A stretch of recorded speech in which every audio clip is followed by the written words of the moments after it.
অবশেষে দীর্ঘ প্রতীক্ষার অবসান ঘটতে যাচ্ছে। ব্রেকিং নিউজ হিসেবে আজকে যে খবরটি সারা দেশে আলোড়ন সৃষ্টি করেছে। প্রিয় সরকারি চাকুরিজীবী ভাই ও বোনেরা, আজকের সকালের আপডেট নিউজে আপনাদের স্বাগতম। যারা আমাদের চ্যানেলে নতুন তারা এখনই চ্যানেলটি সাবস্ক্রাইব করুন, আর হ্যাঁ, অবশ্যই কমেন্ট করে জানাবেন আপনারা কে কোন জেলা থেকে আমাদের ভিডিওটি দেখছেন। তবে চলুন কথা না বাড়িয়ে আজকের সর্বশেষ সংবাদটি জেনে নিন। আগামী ১১ মে থেকে আনুষ্ঠানিকভাবে কার্যকর হতে যাচ্ছে বহু প্রতীক্ষিত নবম পে স্কেল। অর্থমন্ত্রী আমির খসরু মাহমুদ চৌধুরীর এই যুগান্তকারী ঘোষণার পর থেকে সারা দেশের লাখ লাখ সরকারি কর্মকর্তা এবং কর্মচারীদের মাঝে এক ধরনের চাপা উত্তেজনা এবং স্বস্তির আমেজ তৈরি হয়েছে। সরকারি চাকুরিজীবীদের জীবনে একটি বড় ধরনের কাঠামোগত এবং আর্থিক পরিবর্তনের সুস্পষ্ট ইঙ্গিত এখন সবার সামনে। বিশেষ করে বেশ কয়েকটি গ্রেডে ১০০% পেনশন সুবিধা বহাল রাখার যে প্রস্তাবনা এবং ঘোষণা দেওয়া হয়েছে, তা অবসরপ্রাপ্ত এবং অবসরের দ্বারপ্রান্তে থাকা চাকরিজীবীদের জন্য একটি অভাবনীয় সুখবর। আসসালামু আলাইকুম দর্শক, কেমন আছেন সবাই? আশা করছি সবাই ভালো আছেন। পে স্কেল সকল আপডেট সবার আগে পেতে আমাদের এই সংবাদ বিশ্লেষণটি মনোযোগ দিয়ে দেখতে থাকুন এবং পুরো বিষয়টি গভীরভাবে অনুধাবন করার চেষ্টা করুন। দীর্ঘদিন ধরে ঝুলে থাকা এই নবম পে স্কেল নিয়ে জল্পনা-কল্পনার কোনো অন্ত ছিল না। অবশেষে যে ঘোষণাটি সামনে এসেছে তা পুরো প্রশাসনিক কাঠামোতে এক নতুন প্রাণের সঞ্চার করেছে। আজ এক অত্যন্ত গুরুত্বপূর্ণ এবং জরুরি বৈঠক শেষে অর্থমন্ত্রীর দফতর থেকে আনুষ্ঠানিকভাবে জানানো হয়েছে যে আগামী ১১ মে থেকে এই নতুন পে স্কেল কার্যকর করা হবে। অর্থনীতিবিদ এবং বিশ্লেষকরা মনে করছেন, সরকারের এই সিদ্ধান্তটি শুধু একটি সাধারণ প্রশাসনিক ঘোষণা নয়, বরং এটি দীর্ঘদিনের চাপা পড়া অর্থনৈতিক বাস্তবতা এবং সরকারি কর্মচারীদের টিকে থাকার সংগ্রামের এক চরম প্রতিফলন। ২০১৫ সালে অষ্টম পে স্কেল ঘোষণার পর থেকে গত এক দশকেরও বেশি সময় ধরে সরকারি কর্মচারীরা যে বেতন কাঠামোতে আটকে ছিলেন, তার সাথে বর্তমান বাজারের দ্রব্যমূল্যের কোনো সামঞ্জস্য ছিল না। তাই বেতন, ভাতা এবং ইনক্রিমেন্ট কাঠামোতে এই বড় পরিবর্তনের ইঙ্গিত সবার জন্যই একটি পরিষ্কার বার্তা যে সরকার কর্মচারীদের জীবনযাত্রার মানোন্নয়নে বদ্ধপরিকর। সরকারি কর্মচারীদের দীর্ঘদিনের রাজপথের দাবি এবং লাগামহীন মূল্যস্ফীতির ভয়াবহ চাপ মূলত এই সিদ্ধান্ত গ্রহণে সবচেয়ে বড় নিয়ামক হিসেবে কাজ করেছে। করোনা মহামারী, রাশিয়া-ইউক্রেন যুদ্ধ এবং তৎপরবর্তী বৈশ্বিক অর্থনৈতিক মন্দার কারণে সাধারণ মানুষের ক্রয় ক্ষমতা যখন তলানিতে এসে ঠেকেছে, ঠিক তখনই এই পে স্কেল বাস্তবায়নের প্রয়োজনীয়তা তীব্র আকার ধারণ করে। এখন এই ঘোষণাকে কেন্দ্র করে প্রতিটি সরকারি দফতরে, প্রতিটি কর্মচারীর ঘরে নতুন করে হিসেব নিকেশ শুরু হয়েছে। কিন্তু সবচেয়ে বড় প্রশ্নটি হল, খাতা কলমে বেতনের এই সংখ্যাগত বৃদ্ধি বাস্তব জীবনে কতটা গভীর এবং ইতিবাচক প্রভাব ফেলবে। এই ঘোষণার পর সবচেয়ে বড় যে বিতর্ক বা আলোচনার জন্ম হয়েছে, তা হল বর্তমান বাজার বাস্তবতার সঙ্গে এই বর্ধিত বেতনের সামঞ্জস্য বিধান নিয়ে।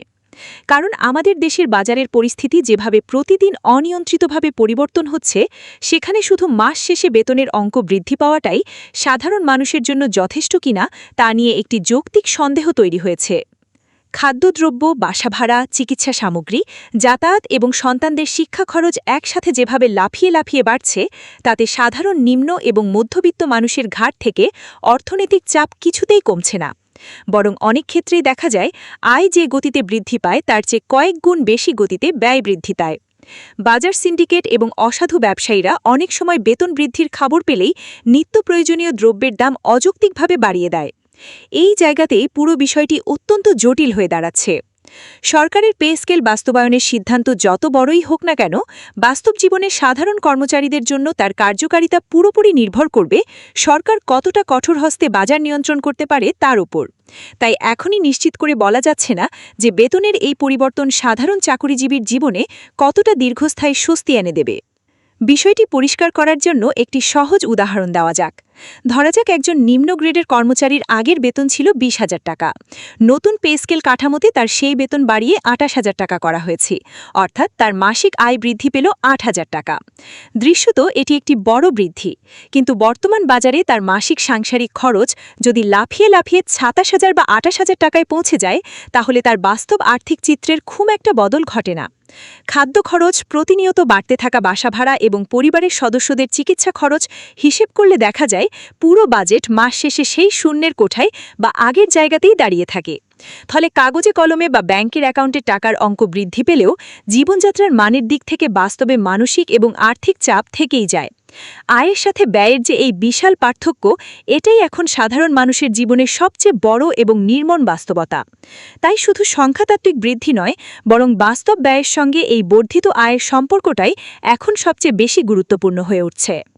বেতন বৃদ্ধির পাশাপাশি ইনক্রিমেন্ট বা বার্ষিক বেতন বৃদ্ধির কাঠামোতেও বড় ধরনের পরিবর্তনের কথা বলা হচ্ছে, যা এই ঘোষণাকে আরও আকর্ষণীয় করে তুলেছে। আগে যেখানে সরকারি কর্মচারীদের বার্ষিক বেতন বৃদ্ধির হার ছিল ৫%, এখন তা বাড়িয়ে ৮% করার বিষয়ে জোর আলোচনা চলছে এবং এটি কার্যকর হওয়ার সম্ভাবনা প্রবল। আপাতদৃষ্টিতে ৫% থেকে ৮%-এর এই পরিবর্তনটিকে খুব ছোট বা সাধারণ মনে হলেও দীর্ঘমেয়াদে এটি একজন কর্মচারীর জীবনে বিশাল বড় আর্থিক প্রভাব ফেলে।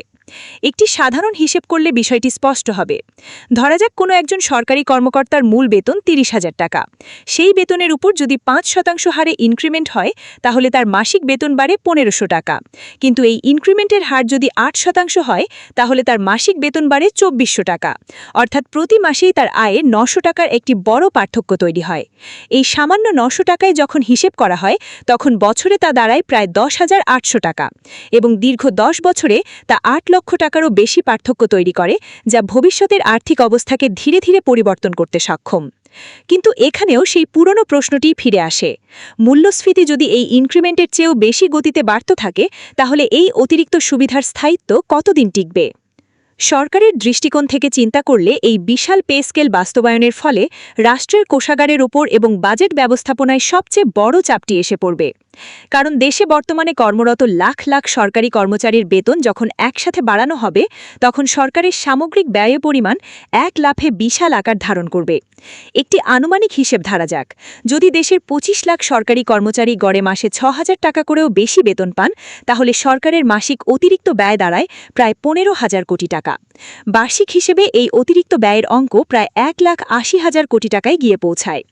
একটি উন্নয়নশীল দেশের অর্থনীতির জন্য প্রতি বছর এই বিশাল অঙ্কের অতিরিক্ত ব্যয় সামাল দেওয়া মোটেও কোনো সহজ কাজ নয়।